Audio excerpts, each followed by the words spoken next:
We have some new staff. You may have noticed that there is a new health teacher. We sat down with Mr. Martin to learn more about him. Before I started working here, I was a parapro at Portland High School. So I would go into the classrooms, I would take notes for the students, and then when the teacher was done, I would pull them into a different room and reteach what was taught and help them with their homework. I did that right when I was out of college, so I haven't had too much other jobs before that. Do you have things about this school that you like more than the last school that you worked at? Ooh, more than the last school. Probably the kids. The kids are maybe a little bit better. Not as many discipline problems, so that's always a good thing. You were a paramedic. What made you change and decide to be a teacher? I'm still an EMT. I do that when I'm not here. I post shifts on weekends, so I work on the weekends, work here all week, work on the weekends on the ambulance. I'll go on fire calls and ambulance calls at night, so I'm still doing all that. I haven't given that up. Okay. What are some things students might not know about you? Might not know about me. I have 3 daughters, all pretty young yet. I am a firefighter with NASCAR, so on race weekends down at MIS, I'm down there fighting fire, sitting in the pits. I proposed to my wife on top of the Mackinac Bridge, up on top of the tower, so that was pretty neat. Wow, Mr. Martin, that was very interesting. Now on to our next subject.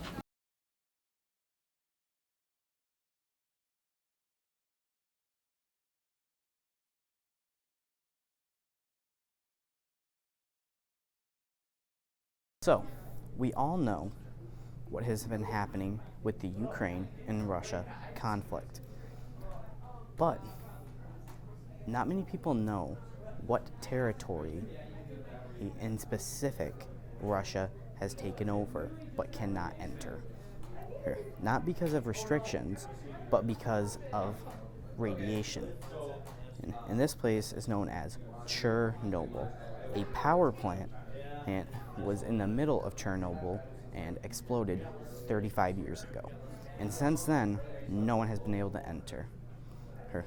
This is a map of Chernobyl, and these are the specific areas based on the color. Or if it's darker color, then that has more radiation. But if it's a lighter color, then it's less radiation. And around this area right here, there are a lot of mutated creatures from the dangerous amounts of radiation. About 35 years ago, during the tail end of the Cold War, the world was rocked by the Chernobyl disaster in 1986. This catastrophic nuclear accident changed people's perspective on nuclear power forever and helped crack the image of the powerful Soviet Union. Even though the power plant was still under construction, and with the first 4 were operational, it already had a record of accidents, but it had a mild nuclear meltdowns. No one was prepared for reactor number 4 exploding. Mass evacuations followed and a massive exclusion zone.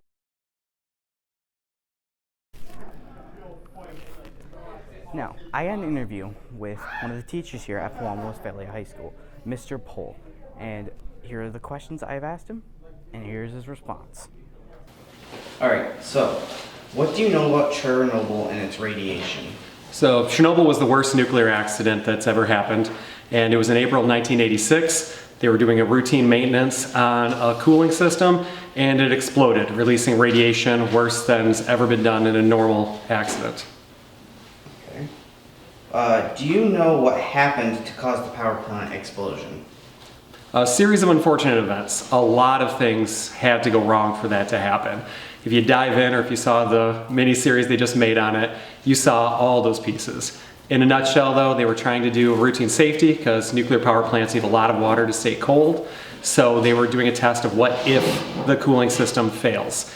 And during the course of that test, because of a lot of errors that happened, the cooling system did fail and it exploded.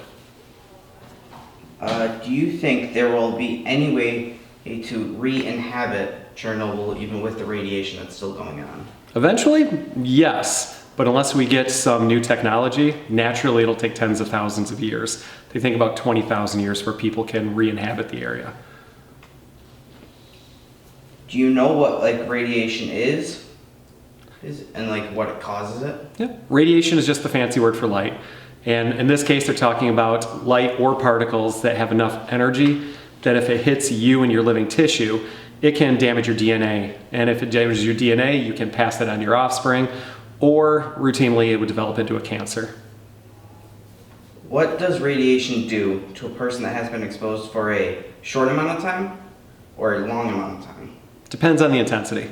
It's like what I just said, it's light or particles are hitting with enough energy. So if you get enough, it'll be like burns, just like if you had a heat burn or anything else, except for these burns can be from the inside of you, and it can keep burning after you have left it because those radioactive particles are still inside of you. That's massive dosages. The low dosage we're worried about, again, is cancer, and that's the ones that are affecting hundreds of thousands of people. With Chernobyl, only about 30 to 50 actually got the high levels of exposure. So we've looked into photos of animals that have been mutated by the radiation. Do you think that that could be possible to happen to a human? 100%, where our DNA operates the exact same way.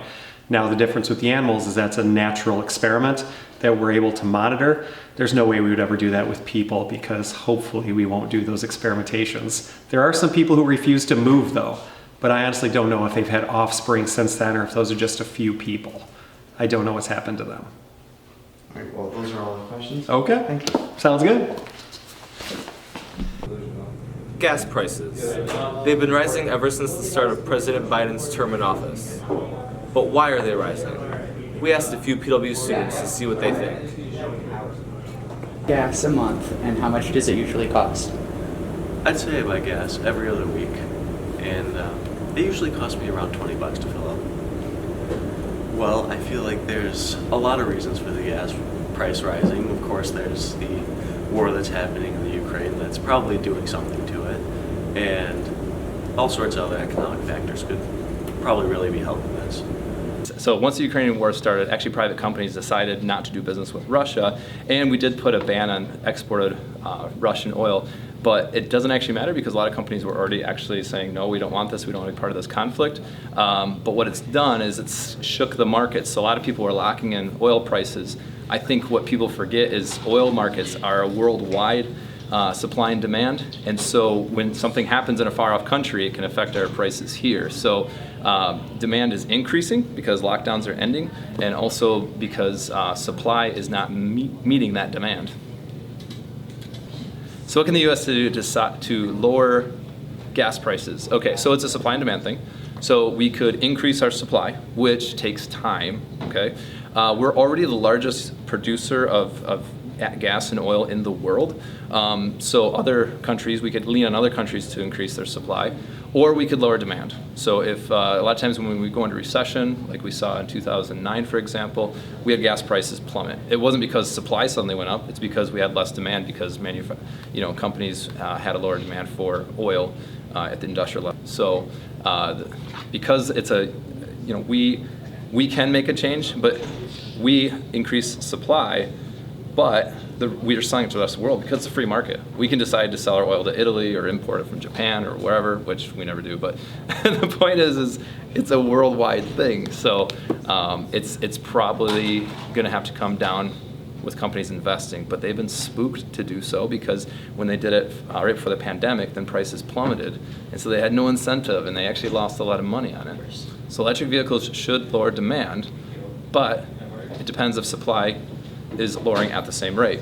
So if let's say we need half the oil in 10 years, but is our demand or is our supply for oil half, or is it above or below that? So actually the more EVs we have, it is possible that even though demand's going down, if supply is going down faster, prices could still increase, which sounds kind of crazy. I think we have a lot of countries that's their main export, like Venezuela or Saudi Arabia or Russia. They'll still want to export those things, and so I think electric cars will actually lower gas prices overall. But it's going to take like probably 30 or 40 years. It's going to take a while.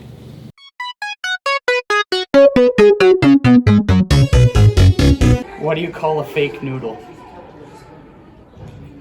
An impasta.